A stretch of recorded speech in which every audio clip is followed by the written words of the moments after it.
Hello दोस्तों, स्वागत है आप सबका हमारे YouTube channel trade like a pro पे। दो, दोस्तों आज है 15 जुलाई।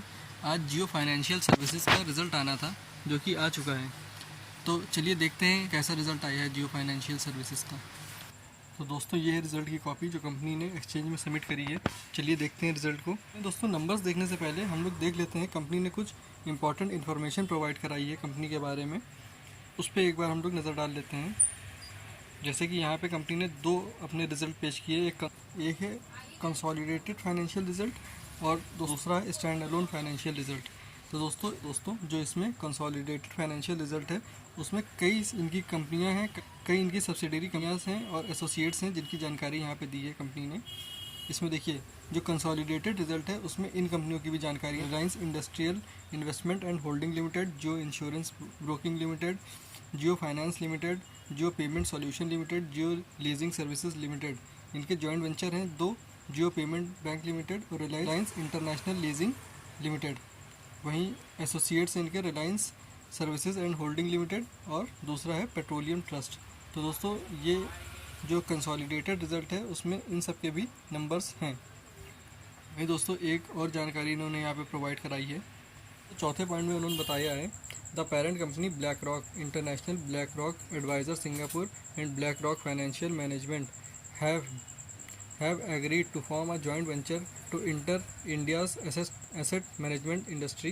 Accordingly, the parent company and BlackRock Financial Management made an application to Securities and Exchange Board of India on October 19, seeking the approval of act as co-sponsor of mutual fund. The parent company BlackRock International and BlackRock Advisor Singapore Limited has signed an agreement on 15th April to form a 50-50 joint venture for the purpose of undertaking wealth business, including incorporation of wealth management company and subsequent incorporation of a brokerage company in India.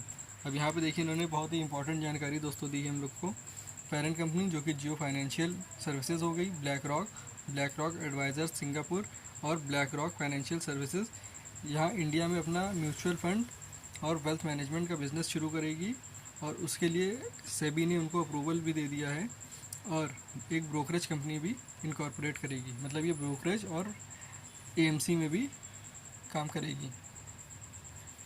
तो दोस्तों चलिए हम लोग देख लेते हैं जियो financial services के consolidated financial result को। इसमें हम लोग दोस्तों देख सकते हैं जो यहाँ पर रेवेन्यू है, total revenue from operations March quarter का 418 करोड़ का था। वहीं जून क्वार्टर में ये हल्का सा कम हो गया, 417 करोड़ का हो गया। हम लोग मान सकते हैं लगभग बराबर ही है दोस्तों ये। अगर हम लोग एक्सपेंसेस की बात करें तो इनके जो मार्च क्वार्टर के एक्सपेंसेस थे वो 103 करोड़ के थे। वही जून क्वार्टर में ये घटकर करीब 80 करोड़ के हो गए। तो एक्सपेंसेस में हम लोग को अच्छी खासी कमी देखने को मिली है दोस्तों।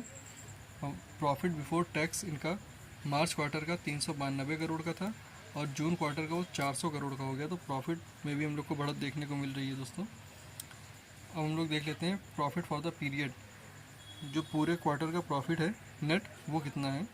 तो प्रॉफिट रहा है इनका पिछले क्वार्टर का जो प्रॉफिट था इनका मार्च के क्वार्टर का वो 310 करोड़ का था और इस क्वार्टर में प्रॉफिट बढ़कर 312 करोड़ का हो गया है। तो प्रॉफिट में हम लोग को बढ़त देखने को मिल रही है इसमें।